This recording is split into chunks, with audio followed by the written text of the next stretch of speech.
So at this point we are going to deal with, we have said, we have now what is a subject, what is a verb, and what is an adverbial in general. But let us deal with something with other two elements. What are they? Complements and objects. Why these two?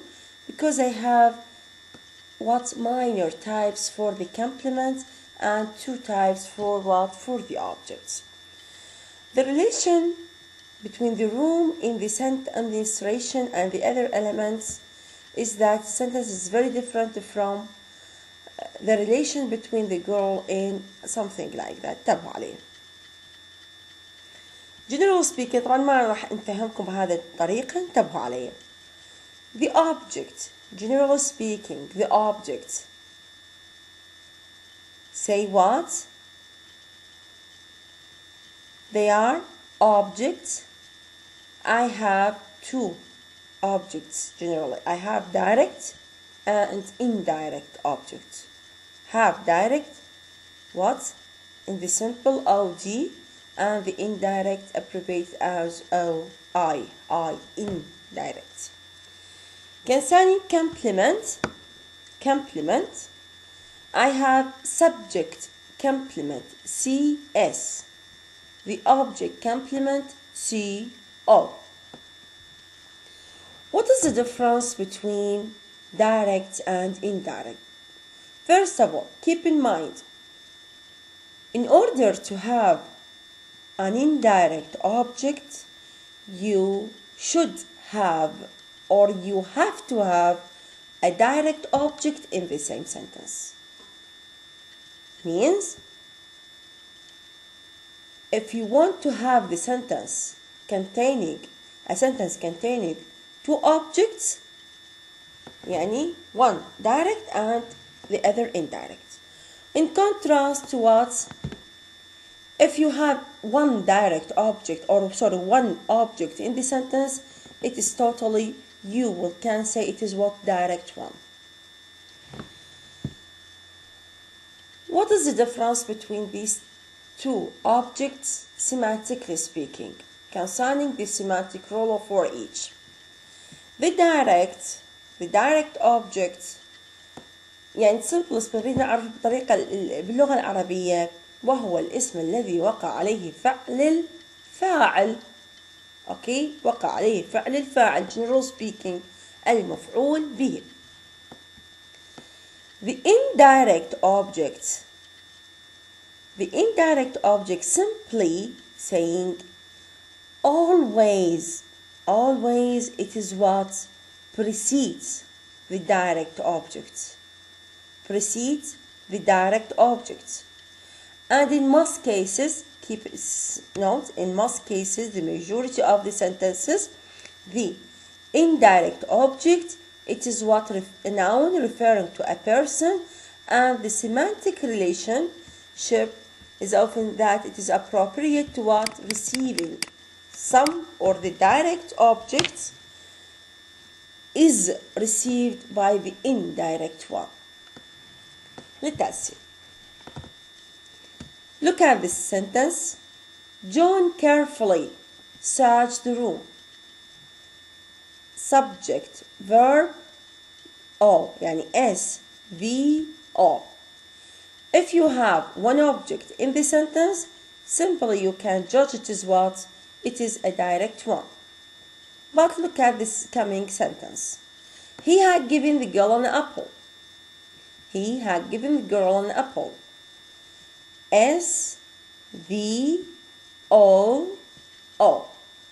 Here I want to decide where is the direct, where is the indirect. هسه احنا اتفقنا اسم مفعول به الدايركت object وهو الاسم الذي وقع عليه فعل الفاعل. So who or what, by the way, أقدر أسأل عن الدايركت object by what. Saying what had he given the girl.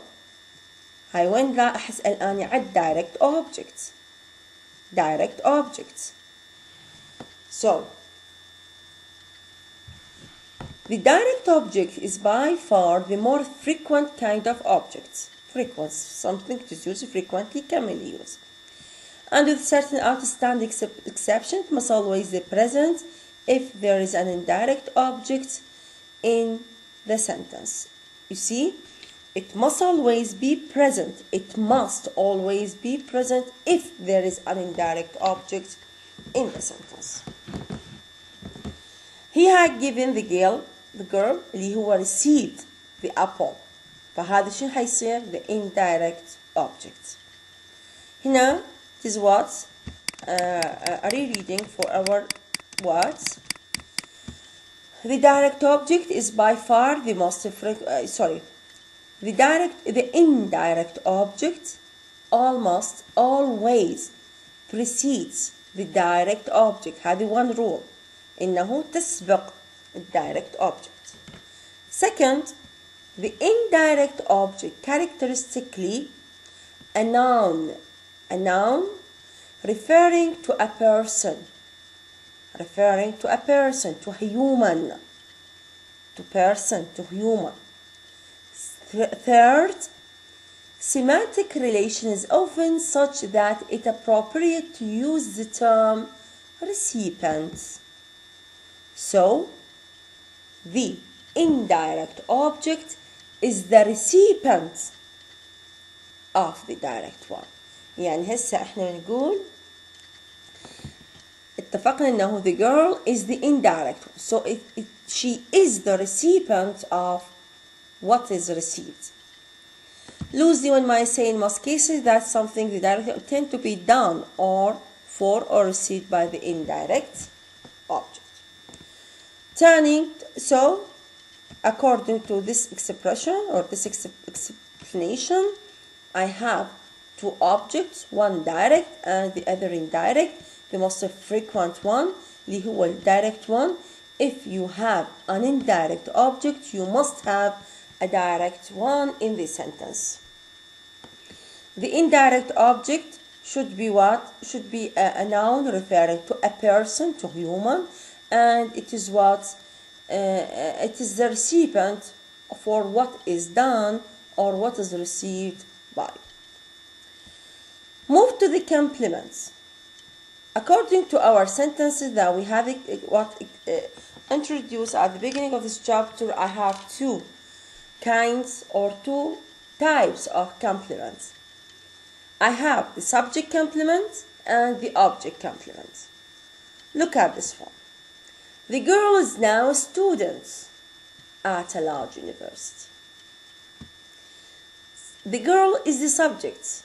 Mu is verb, now adverbial, a student.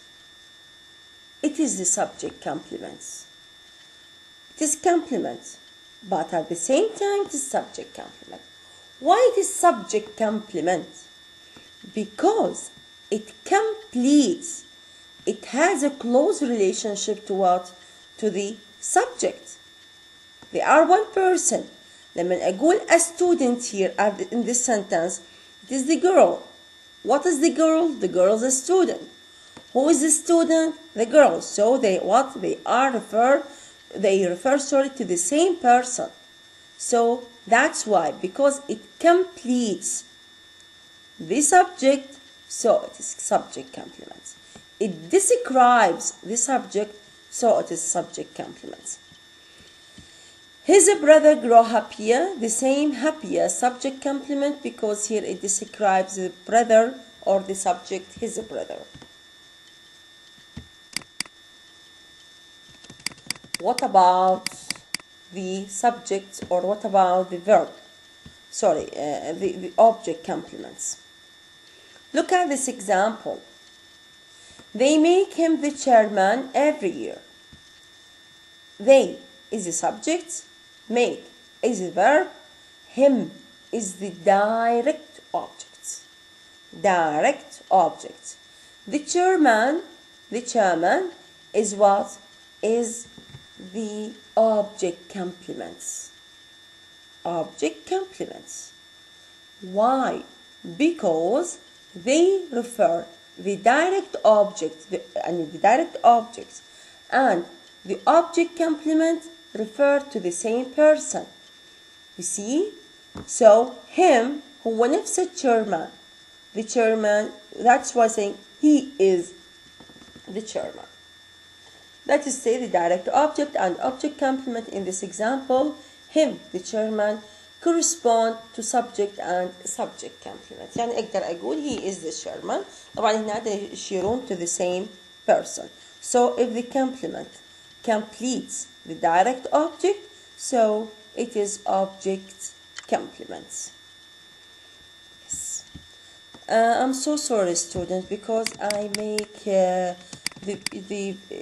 recording somehow short, but this is for your own sake, for the purpose of downloading, simple downloading. Yeah.